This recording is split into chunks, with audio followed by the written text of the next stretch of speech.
চমৎকার, ভেঙে চুরমার তৃণমূলের অহংকার। একদিকে প্রধানমন্ত্রী, তার পাল্টা অভিষেক বন্দ্যোপাধ্যায়ের আক্রমণ। কত ধানে কত চাল বাংলার মানুষ বুঝিয়ে দেবে। এভাবে দ্বিতীয় দফার ভোটের আগেও আক্রমণ, পাল্টা আক্রমণ তীব্র হচ্ছে। আর অন্যদিকে আবার দ্বিতীয় দফার ভোটের আগে আরো কড়া নিরাপত্তা ব্যবস্থা করেছে নির্বাচন কমিশন। আর আজকে আবার ফের ইডির অভিযানও দেখেছি আমরা। এ নিয়ে আমরা আলোচনা শুরু করব। আলোচনার জন্য স্টুডিওতে অতিথিরা রয়েছে, তবে শুরুতে অবশ্যই আপনাদের সামনে রাখবো বর্ধন মার্কেট অর্থাৎ কামাক স্ট্রিটে মমতা বন্দ্যোপাধ্যায় তিনি এই মুহূর্তে সভা করছেন। তার আগে নরেন্দ্র মোদী তিনি এই মুহূর্তে রোড শো করছেন, যে রোড শো বিকেপাল থেকে শুরু হয়েছে। आज जिस हाल में है वो दुनिया के सामने में है, तो ये प्राइम मिनिस्टर मोदी का वहां पहुंचना एक एस्पिरेशन बंगाल का रिफ्लेक्शन है। वो एस्पिरेशन बंगाल जो बंगाल देश के और देश जो हिस्से हैं। নরেন্দ্র মোদীর রোড শো এই মুহূর্তে যে ছবি আপনারা দেখতে পাচ্ছেন, এই মুহূর্তে বিকেপাল থেকে রোড শো শুরু করেছেন তিনি। আমাদের সঙ্গে আমাদের প্রতিনিধি শিবাশিস মল্লিক রয়েছেন এই মুহূর্তে। শিবাশিস,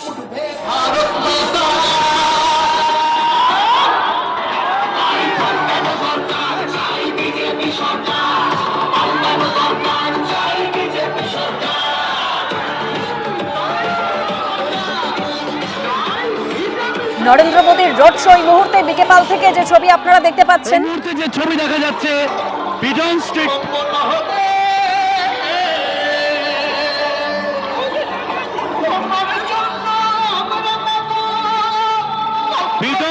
থেকে রওনা হলেন প্রধানমন্ত্রী নরেন্দ্র মোদী।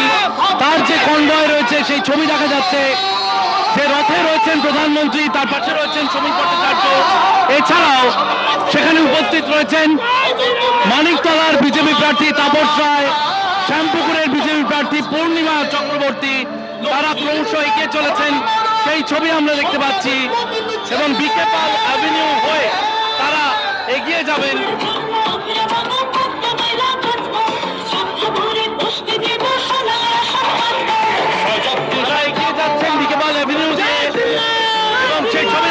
প্রধানমন্ত্রী নরেন্দ্র মোদী তিনি যেমন রয়েছেন, তার সঙ্গে শ্রমিক ভট্টাচার্য রয়েছেন, দুই প্রার্থী রয়েছেন। তারা মানিকতলার বিজেপি প্রার্থী তাপস রায় যেমন রয়েছেন, শ্যামপুকুরের বিজেপি প্রার্থী পূর্ণিমা চক্রবর্তী তিনি উপস্থিত রয়েছেন এবং তারা এগিয়ে চলেছেন। রোড শো শুরু হয়েছে। রোড শোর নেতৃত্বে রয়েছেন প্রধানমন্ত্রী নরেন্দ্র মোদী।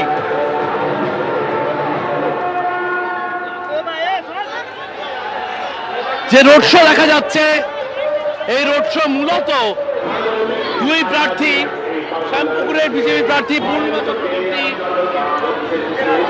এবং তাপস রায়, এই দুজনের নেতৃত্বে, এই দুজনের জন্য কিন্তু প্রধানমন্ত্রীর তরফ থেকে এই রোড শো আয়োজন করা হয়েছে। कॉपी रख दीजिए, जैसे आने वाला दिन वो एनआरसी ना कर सके। और आपको ट्रेडर्स के लिए आपको जो कमेटी भी मैंने बना दिया, जो शॉपकीपर्स का प्रॉब्लम होता है और जो शॉप में बहुत सारे आदमी काम करता है, जिसको हम गिग वर्कर कहते हैं। बहुत सारे हमारा शॉपिंग मॉल, चाहे मल्टी स्टोर बिल्डिंग हो, चाहे बिजनेस सेंटर हो, चाहे दुकान हो, बहुत सारे लोग हैं जो काम करता है, लेकिन उसको कोई इंश्योरेंस नहीं है, कुछ नहीं है। हमारा एक सोशल सिक्योरिटी स्कीम है, उसको सामाजिक सुरक्षा कहते हैं। हम वो स्कीम में आपको घुसा दिया। जैसे आप अपील करने से आपको बच्चा लोगों को अगर तबीयत खराब हो जाएगा, इसको एडवांटेज मिल जाएगा। आप लोगों को जो बेटी का शादी होगा उसमें भी 25,000 रुपया मिल सकता है, इसमें पेंशन भी मिल सकता है। ऐसा बहुत सारे प्रोग्राम हमारा गवर्नमेंट के हैं।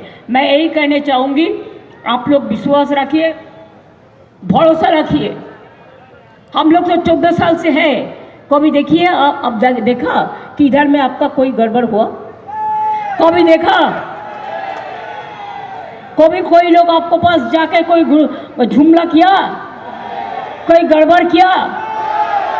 बीजेपी बोलता है बंगाल में महिला लोग रास्ता में चलते नहीं सकते हैं, कहते हैं पूरा इधर में सब झुपड़ी है। अरे भाई, गरीब लोगों का भी रहने का हक है, और जिसका पास रुपया है उसको भी बहुत मेहनत करके कमाया, उसको भी रहने का हक है। लेकिन बीजेपी ठीक करेगा कि कलकत्ता कैसा है कैसा नहीं है? तुम पहले दिल्ली को संभलाओ, पहलगांव को संभलाओ। उधर में क्यों पहलगांव में जो पाकिस्तान अटैक किया, तुम क्यों वो साझा गाड़ी नहीं भेजा? एक भी पुलिस नहीं था। और इधर में 2 लाख पुलिस भेज दिया। पुलिस क्या करते हैं, और सेंट्रल फोर्स जाके, मैंने कल 2 घटना सुना कि कंबल लगा के क्रिमिनल लेके जाता है जिसमें वोट हो गया है ईवीएम मशीन कैप्चर करने के लिए। हम सबको अलर्ट करती हूँ, सब लोगों ने, आप लोगों ने आपका वोटिंग मशीन को ख्याल में रखिए। और अभी जो पुलिस है इधर का, क्या बोलूँ मैंने, वो लोगों को ले आया बीजेपी देख के, और वो लोगों ने एक भी एक्शन नहीं लेता है, खाली हमारा पार्टी का खिलाफ एक्शन लेता है। लेकिन ये लोगों को पता नहीं है 4 तारीख के बाद ये लोग वापस जाएंगे, तब आप लोग तो इधर में रहेंगे। आपको चाय हम देंगे, आपको मिठाई हम खिलाएंगे, आपका परिवार को हम लोग देखेंगे। क्यों बीजेपी का ऊपर आप काम करते हैं? I don't want you should work for Trinamool Congress also, you work impartially for the people of the state. This is only my request. और चुनाव का कमीशन का देखो, मैं रेस्पेक्ट करता है चेयर को, लेकिन ये बात ठीक नहीं है, जब तुम्हारा कोई ईवीएम मशीन कैप्चर करने जाता है तो ये तो आप लोगों को देखना चाहिए। लोड शेडिंग क्यों हो रहा है उधर में? लोड शेडिंग तो होना नहीं चाहिए। हमारे इधर में तो लोड शेडिंग नहीं होता है। तुम करंट ऑफ करके और कम्बल मूड़ी दे के, मुखोश पड़ के जाके लूट करने जाने का कोशिश कर रहे हैं। इसका ये परिप्रमाण हो जाता है कि आपको मतलब कुछ और है। लेकिन ये मतलब में आप लोग भी मत फंसिए, किसी को फंसाने भी नहीं दीजिए। मैं आप लोग को विश्वास करती हूँ कि हमारा साथ आप लोग जरूर साथ देंगे। मैं इन्हीं शब्दों के साथ आप लोगों को बिजी टाइम से निकाल के इतना टाइम मेरे को लिए दिया। मेरे को अभी भी 6-7 प्रोग्राम है। मैं आज लास्ट कैंपेनिंग डेट है। मैं आप लोग को नमस्ते कह के, नमन कह के, हम जय जिनेंद्र कह के, सत श्री अकाल कह के, नमस्कार कह के सबको कहेंगे आप अच्छा रहिए, आप सच्चा रहिए, आपका परिवार अच्छा रहे, सब अच्छा से कामयाबी से काम कीजिए। मैं यही बोल के आप लोगों को बस विनती करेंगे कि हमारा भवानीपुर में हमारा जो ईवीएम मशीन है, हमारा 2 नंबर सिंबल पे नाम है।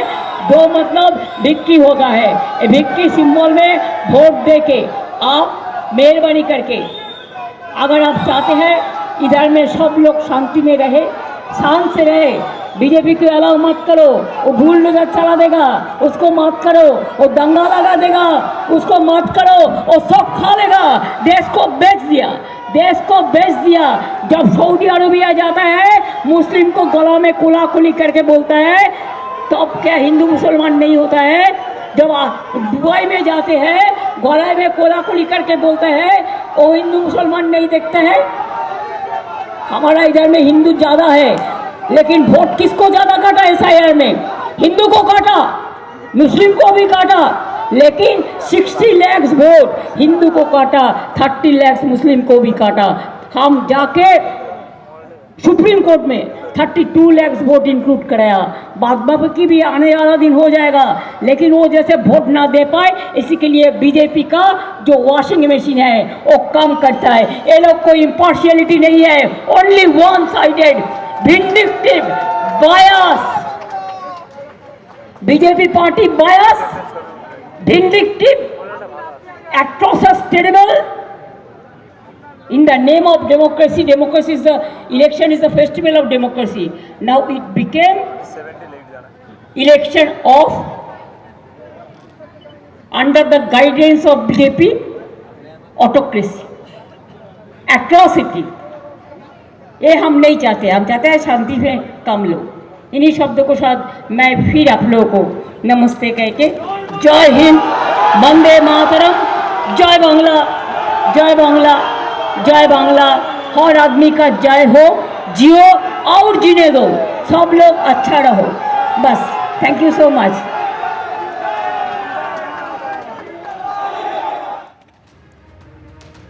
প্রধানমন্ত্রী নরেন্দ্র মোদীর রোড শো এই মুহূর্তে যে ছবি আপনারা একদিকে দেখতে পাচ্ছেন, এই রোড শো করবার আগে তিনি ঠনঠনিয়া কালী মন্দিরে পুজো দেন, সেই ছবি আপনাদের সামনে রেখেছি।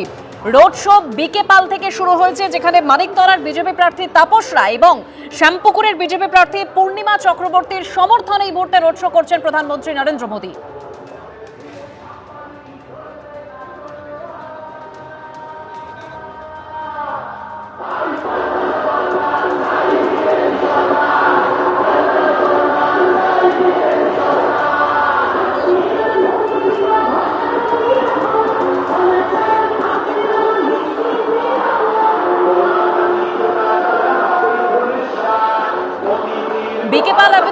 রোড শো এই মুহূর্তে এগিয়ে যাচ্ছে, প্রধানমন্ত্রীর যে ছবি দেখতে পাচ্ছেন এবং সেখানে আমাদের প্রতিনিধি শিবাশিস মৌলিক রয়েছেন। শিবাশিস,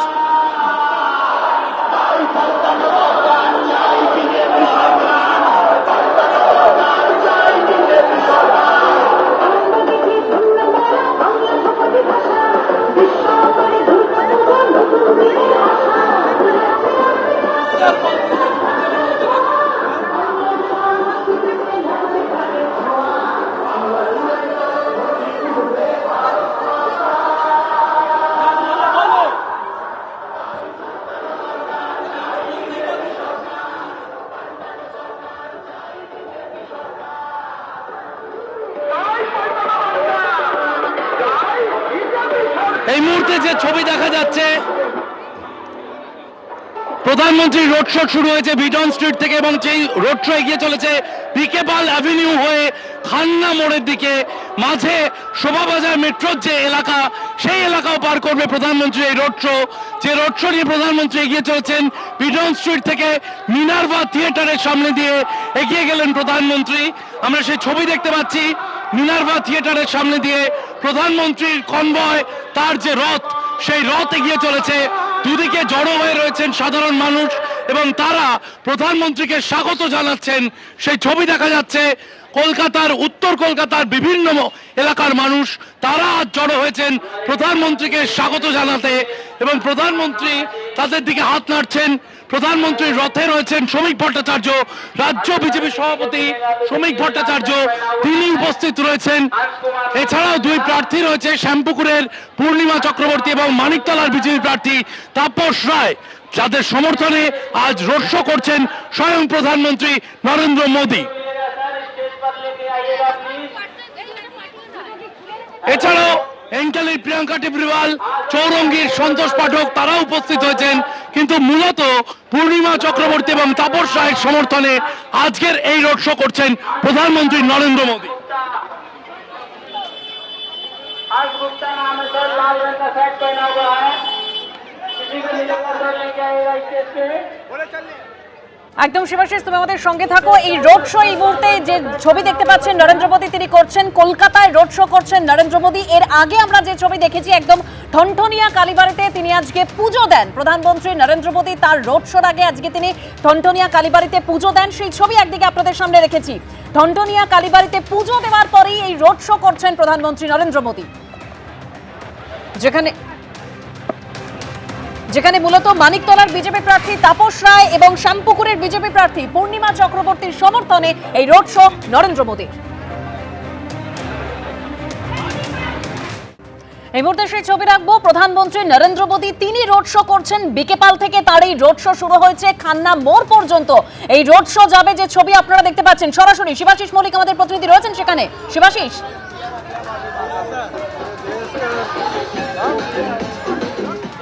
এই মুহূর্তে আমরা বিডন স্ট্রিট থেকে যে রোড শো শুরু হয়েছে বিকেপাল অ্যাভিনিউয়ের দিকে এগিয়ে যাচ্ছেন প্রধানমন্ত্রী নরেন্দ্র মোদী।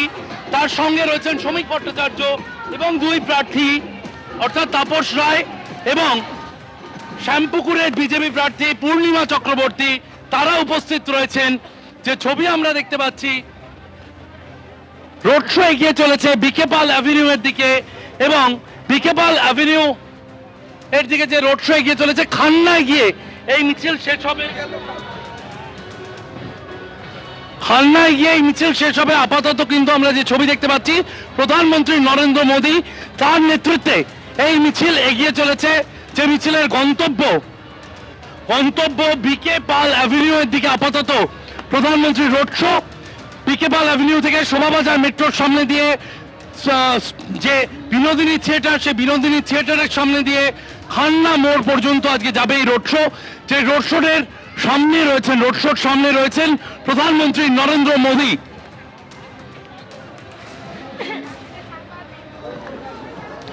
নরেন্দ্র মোদী নেতৃত্বে এগিয়ে চলেছে বিজেপির এই রোড শো, যা উত্তর কলকাতায় হচ্ছে।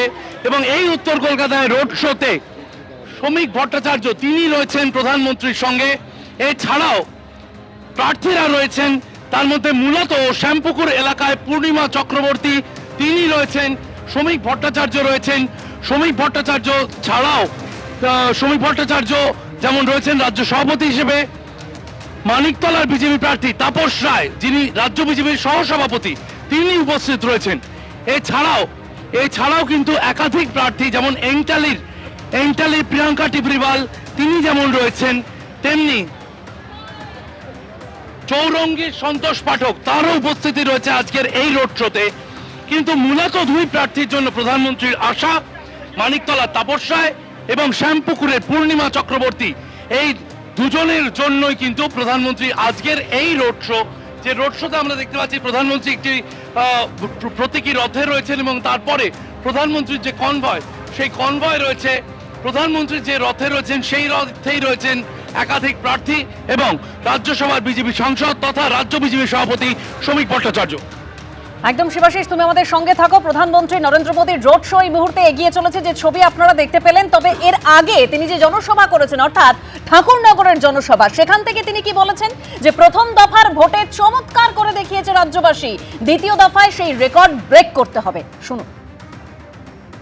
पहले चरण की वोटिंग में बंगाल ने कमाल कर दिया है। पहले चरण में टीएमसी का अहंकार टूट गया है। अब दूसरे चरण में बीजेपी सरकार की प्रचंड जीत पक्की होने जा रही है।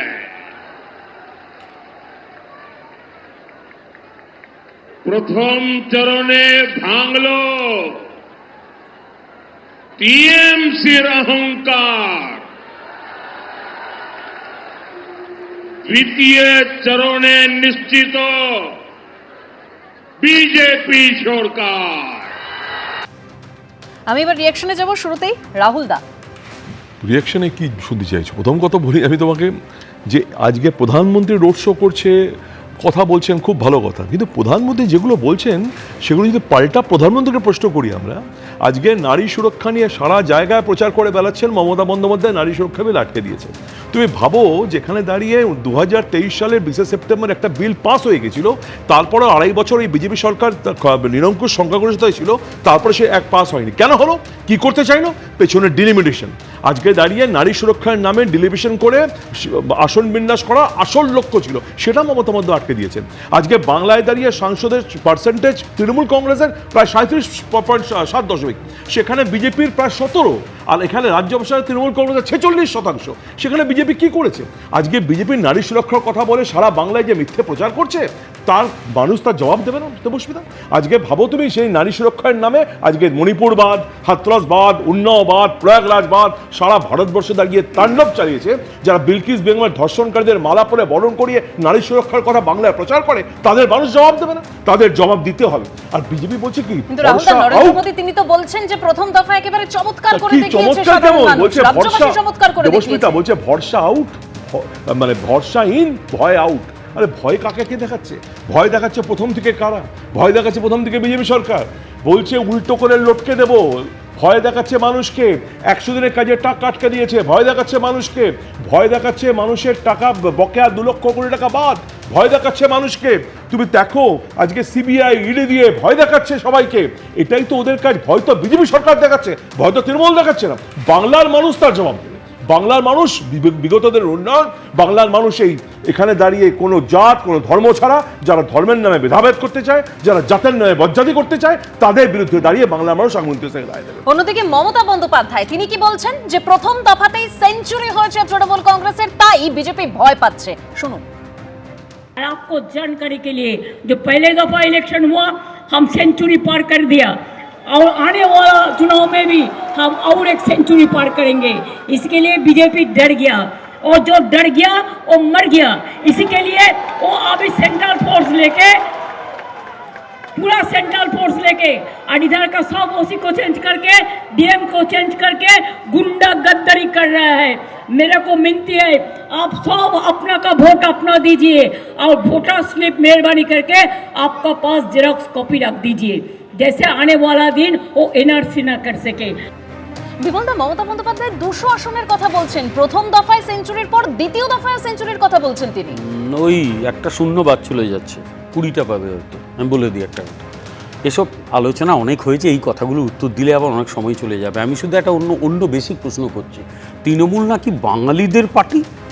বাংলার অস্মিতা, সব কিছু বাংলা, আমরা নাকি সব অবাঙালিদের নিয়ে আসছি।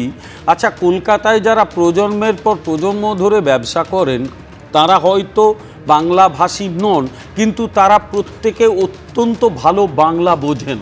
আজকে ওখানে এইরকম হিন্দিতে বলার দরকারটা কিছু? আমার প্রথম প্রশ্ন। এই হিন্দি বলার মাধ্যমে একটা বিষয় স্পষ্ট, অর্থাৎ তারা যেহেতু হিন্দিভাষী তাই এই রকম হিন্দি বলে তাদের কাছে একটা সেন্টিমেন্ট তৈরি করার চেষ্টা। তৃণমূল বাংলাভাষী বাংলা প্রেমী নয়, তৃণমূল সমাজবিরোধী ক্রিমিনালের দল, সেটা তো একদিকে। তৃণমূল হচ্ছে এমন একটা সুযোগ সন্ধানী দল যারা সব সময় নানাভাবে ছুতো খোঁজে, ধান্দা খোঁজে কিভাবে ভোট পাওয়া যায়। কিন্তু একটা বিষয় এবার স্পষ্ট হয়ে গেছে, একটু আগে তোমরাই দেখাচ্ছিলে মাননীয় প্রধানমন্ত্রীর রোড শো, তার আগে দেখালে ঠাকুরনগরে মাননীয় প্রধানমন্ত্রীর সভা। এখান থেকে কি আদৌ কোথাও সন্দেহের জায়গা আছে যে তৃণমূল দলটা হেরে গেছে, তৃণমূল দলটা শেষ হয়ে গেছে, তৃণমূলের যা আছে সেটা একটা লিভিং ফসিল, একটা কবন্ধ, মাথা নেই, বডিটা চলছে, যে কোনো সময় হুমড়ি খেয়ে পড়বে? আসলে এই ভোটে একটা বিষয় স্পষ্ট হয়ে গেছে, 93.19% ভোটে বাংলার জনতা বুঝিয়ে দিয়েছে এতদিন সিপিএম, তারপরে এই তৃণমূল, সিপিএমের এই ইলিসিট চাইল্ড এই তৃণমূল, তারা কিন্তু কখনো মানুষকে ভোট দিতে দেয়নি। এখন যখন মানুষ সুযোগ পেয়েছে সে কিন্তু ভোট দিচ্ছে, এবং এই ভোটটা সত্যি বাংলার রাজনীতিতে নতুন ঘটনা। মৃত্যু হয়নি, পরের দিন একজন কংগ্রেস কর্মী মারা গেছিল, আগের দিন মার খেয়েছিল, সেও তৃণমূলের হাতে। এবং তৃণমূল যা যা করতো, মারতো, ধরতো, এবার 6 ফুটিয়া লাঠি মোটামুটি সিধে রয়েছে তাদের জন্যে। আমি এইটুকু বলবো যে এবারে এখনো মুখটা বন্ধ রাখো, বদমাইশিটা করো না, সেকেন্ড হাফে ঠিকঠাক ভোটটা দিতে দাও দ্বিতীয় দিন। তা নইলে এই 6 ফুটিয়া লাঠি না, এবারে 4 তারিখের পর 12-14 ফুটিয়া লাঠি হবে। তারপর বুঝবে কত ধানে কত চাল। এই কত ধানে চালের সঙ্গে খুদ হবে, তুষ হবে, পুরো হবে, অনেক কিছু হবে। কত ধানে কত চাল বুঝিয়ে দেবে পাবলিক। ধর্ম বেরোবে, একমাত্র কাজ বেরোবে। আজকে বাংলা নিয়ে কথা বেরোবে 4 তারিখের পরে গলা দেখবো, 4 তারিখের পরে গলা দেখবো, 4 তারিখের পরে গলা দেখবো, হিন্দুত্বের কথা। 4 তারিখের পরে গলা বিবেকানন্দর মাটিতে দাঁড়িয়ে বাঙালি হিন্দুত্ব শিখতে হবে, আমাদের ছিঁড়ে ফেলে আপনাদের শিখতে হবে। বাঙালি হিন্দু তোমাদের আতঙ্কবাদী বলেছেন আপনারা, তোমরা বিদ্যাসাগরের মূর্তি ভেঙেছেন আপনারা, তোমরা রবীন্দ্রনাথকে রবীন্দ্র সম্মান বলেছেন আপনারা, কাকে এই ধ্বংসকারীদের হিন্দুরা ছাড়বে না, তোমাদের হিন্দুরা ছাড়বে না, বঙ্কিমদা বলেন হিন্দু সমাজ বাংলার প্রতি কোনো শ্রদ্ধা নেই। বেশ আজকে প্রধানমন্ত্রী নরেন্দ্র মোদী ঠাকুরনগরের সভা থেকে একটার পর একটা ইস্যুতে তৃণমূলকে নিশানা করেছেন। যেরকম তিনি বলছেন যে আরজি করে নির্যাতিতার মাকে টিকিট দেওয়া হয়েছে, বিজেপি বন্ধের সুযোগও করে দেয়। সন্দেশখালীতে লড়াই করেছিলেন যে মহিলারা, তাদের একজনকে বিজেপি টিকিট দিয়েছিল। কি বললেন প্রধানমন্ত্রী আজ শুনুন। टीएमसी के महाजंगल राज की सबसे बड़ी पीड़ित हमारी बहनें, हमारी बेटियां, बहनों के साथ सबसे बड़ा धोखा हुआ है। इसलिए इस बार सबसे अधिक गुस्सा बहनों में ही दिख रहा है। संदेश खाली में बहनों के साथ गुंडे अन्याय करते रहे, टीएमसी की निर्मम सरकार गुंडों को साथ देती रही। इतना ही नहीं, यहां तो बहनों को ही गाली दी गई। मेरे प्यारे बंगाल के भाई बहन, ये कभी भी भूलना नहीं है। साथियों, टीएमसी के महाजंगल राज में यहां से बेटियां लापता हो रही है, लेकिन टीएमसी सरकार सोई पड़ी है। बेटियों की इनको कोई चिंता नहीं है। लेकिन अब और नहीं, जो ये गुंडे हैं, ये जो रेपिस्ट हैं, 4 मई के बाद बीजेपी की सरकार उनका हिसाब करेगी, चुन चुन करके हिसाब करेगी। একদম আপনারা শুনলেন প্রধানমন্ত্রী নরেন্দ্র মোদী তিনি একদম সন্দেশখালী থেকে শুরু করে আরজিকর থেকে শুরু করে প্রত্যেকটা ইস্যুতে তৃণমূলকে আক্রমণ করছেন এবং তিনি আবারও বলছেন যে ক্ষমতায় আসার পর বেছে বেছে হিসেব নেওয়া হবে। চন্দনদা, দেখো, আমি একেবারে শুরুতে যেটা বলি, আমি এই বাংলার যে সৃষ্টি কালচার, বাংলার যে কৃষ্টি, সেখানে দাঁড়িয়ে বোধহয় আমরা কেউই বুঝতে পারছি না এটা বাংলার সেন্টিমেন্ট হতে পারে না এই ভাষাগুলো। প্রধানমন্ত্রীকে দেখছি হিসাব হবে, সেখান থেকে একেবারে বিমলদাকে দেখছি হিসাব হবে, আমি পাশাপাশিভাবে মমতা দেবীকে দেখছি হিসাব হবে, সেখান থেকে রাহুল পর্যন্ত হিসাব হবে। আমার প্রশ্নটা হিসেবের নয়, বাংলার মানুষ গভর্নেন্স চায়। বাংলার মানুষের কাছে দাঁড়িয়ে যদি কোনো মা আর আরজিকরের মতো ঘটনার শিকার হন, তার জন্য পর্যাপ্ত ব্যবস্থা প্রধানমন্ত্রীর আগেই নেওয়া উচিত ছিল এবং স্বরাষ্ট্রমন্ত্রী সময় দেননি তাদের, এটা আমরা জানি। তার জন্য বিজেপির প্রার্থী হতে হয় না। আমার প্রশ্নটা হচ্ছে এখানে ধর্ষিতা কোনো মানুষ তখনই বিচার পাবেন যখন বিজেপির প্রার্থী হবে কোনো একটা অঞ্চলে বা অংশে, সেটা কিন্তু যথেষ্ট শঙ্কাজনক। কিন্তু আমি তোমাকে অন্য কথা বলি, এই ভাষাতে যদি আমরা দেখতাম, প্রধানমন্ত্রী তো স্যাটেলাইট বা টেলিভিশনের থ্রু উনি মণিপুরে দাঁড়িয়ে বলছেন, বলতে পারেননি। উনি বিলকিস বেগমের কথা বা বানুর কথা বলছেন, গুজরাটে দাঁড়িয়ে বলতে পারেনি। মানে আমার বলার উদ্দেশ্যটা এখানে যে যদি শুধুমাত্র ফেসিয়াল এক্সপ্রেশনটাই ফেস না মুখোশের আড়ালে যদি কাউকে লুকোতে হয়, আমি কিন্তু দেখছি দুইজনকেই। পশ্চিমবাংলার উন্নয়ন নিয়ে কারোর কোনো কথা নেই, কিন্তু দুজনেই বলছেন তারা জিতবেন উত্তরবঙ্গ থেকে, যেটা কোনো অবস্থাতেই বৈজ্ঞানিক ব্যবস্থা হতে পারে না। প্রধানমন্ত্রী জানলেন কিভাবে যে ওখানে ওরা জিতে গেছেন, না মমতা দেবী জানলেন কিভাবে জিতে গেছেন, আমরা কেউ জানি না। এটা সরাসরি ডিসপিরিট করা বা স্পিরিট করা এই বাংলায় 142টা আসন যেখানে নতুনভাবে ভোট বাকি আছে।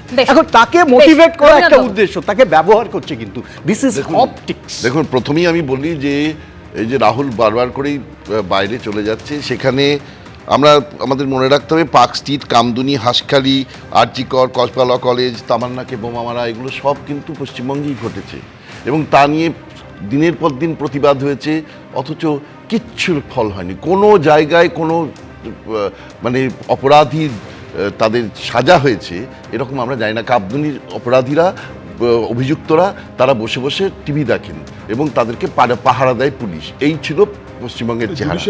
এবং সেটা সম্পর্কে আরেকটা কথা বলি যে বিমল যে বলছে যে এটা সিপিএমের ইলিসিট চাইল্ড হচ্ছে তৃণমূল, সায়ন্তন বসু সঙ্গে সুমন প্রোগ্রামে মানে ওদের প্রতিনিধি স্পোক্স পারসন কদিন আগে বলে গেছেন যে আপনাদের দলটা আমরা তৈরি করে দিয়েছিলাম। রাজনাথ সিং থেকে শুরু করে অটল বিহারী বাজপেয়ী আমরা শুরু করে দিয়েছিলাম আপনাদের গঠন, আমি আগে বলে নিই, তারপরে গঠন করেছিলাম আমরা।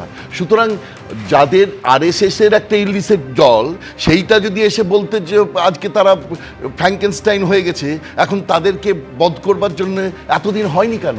এতদিন কেন আরজিকরের কেস ফাইল হয়নি? ফাইল জিতলে তবে তার ফাইল খোলা হবে, এই কথা প্রধানমন্ত্রী বলছেন। এটা খুব দুঃখজনক। একটা মেয়ে এই রকমভাবে মারা গেল, তার অপরাধের শাস্তি হবে, অপরাধের বিচার হবে যদি আমরা জিতি। এটা মানেটা কি? উনি সিবিআইয়ের মাথার উপর বসে আছেন আর উনি কিছু করতে পারবেন না? উনি তার মানে কি করছেন? তার মানে গোটা ঘটনাটাই হচ্ছে একটা ইলেকশনের প্রচার। এই প্রচারের আলোতে প্রধানমন্ত্রী আছেন, এই প্রচারের আলোতে মমতা বন্দ্যোপাধ্যায় আছেন, আর সাধারণ নাগরিক যারা এই ঘটনাগুলোর শিকার হয়েছে তারা অন্ধকারে বসে বসে কাঁদছে। সেই চাকরি পাল্টা আক্রমণের মধ্যে দিয়ে প্রচার চলছে জোর কদমে দ্বিতীয় দফা ভোটের আগে। আর এই দ্বিতীয় দফা ভোটের আগে কলকাতায় ফের ইডির অভিযান। সোনাবাপ্পুর মামলায় দুই ব্যবসায়ীর ঠিকানায় কেন্দ্রীয় এজেন্সি, আনন্দপুরের ব্যবসায়ী কল্যাণ শুক্লার ঠিকানায় অভিযান চালায় ইডি। তৃণমূল প্রার্থী শ্রেয়া পান্ডের সঙ্গে ব্যবসায়ী কল্যাণ শুক্লার সম্পর্ক টেনে চাঞ্চল্যকর অভিযোগ করেন বিজেপি প্রার্থী তাপস রায়। যদিও প্রতিক্রিয়া পাওয়া যায়নি মালিকতলার তৃণমূল প্রার্থী শ্রেয়া পান্ডের। তবে কুণাল ঘোষ তিনি আবার পাল্টা বলছেন যে ভোটের বাজারে অপরকে বদনাম করে ফায়দা তোলার চেষ্টা করা হচ্ছে। শো শেষ করতে করতে দেখাবো আপনাদের কে কি বলেছেন, দেখুন। করে দিয়েছিল হাজব্যান্ড বলে, আমি যখন ডিস্ট্রিক্ট প্রেসিডেন্ট ছিলাম তৃণমূলের, ওই কল্যাণ শুক্লাকে। প্রথম কথা হলো যে কলকাতা পুলিশ হোক আর সিবিআই হোক আর ইডি হোক, এই শ্রেয়া পাণ্ডে বা কল্যাণ শুক্লাদের বাইরে থাকার তো কথা না।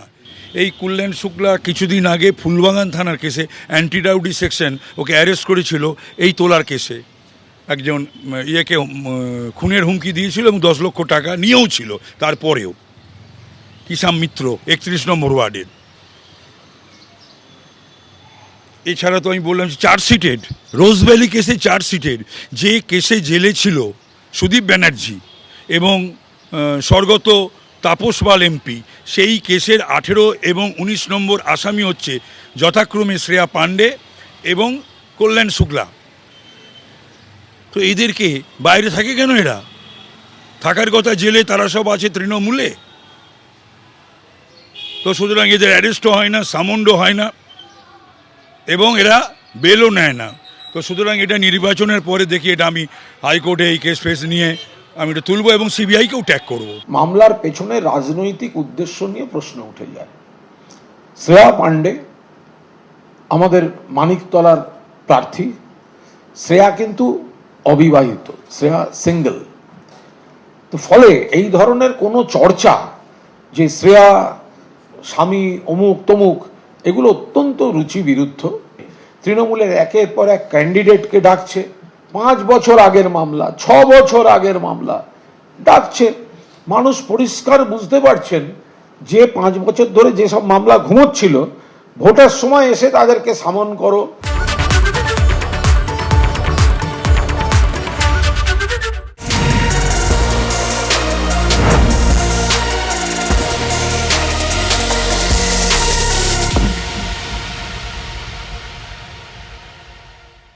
এবিপি আনন্দ, এগিয়ে থাকে, এগিয়ে রাখে।